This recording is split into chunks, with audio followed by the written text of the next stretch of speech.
Ayan guys, pumping out muna tayo ng tubig para makapag-start tayo ng installation ng Thairat.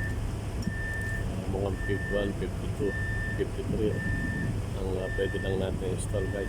Yung 54 hindi man, walang pwesto yung excavator kung sakat ng dilim.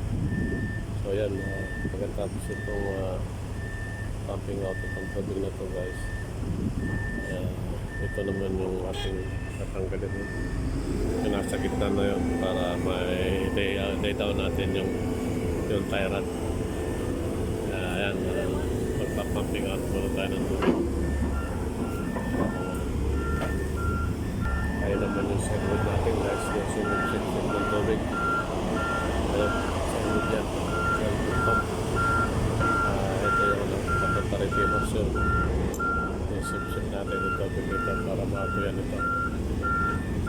Yan guys, ito ang ating first stroke ngayon, first activities, pumping out ng tubig. Patutuyan natin ito. Tingnan natin kung anong oras tayo makapag-start mag-install ng Thairat. Guys, access yung ibababa namin yung dalawang Thairat nandun sa trailer. Yung trailer nasa taas.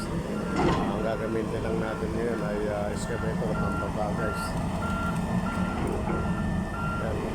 So far ang ating trabaho ngayon ay pumping out ng tubig guys.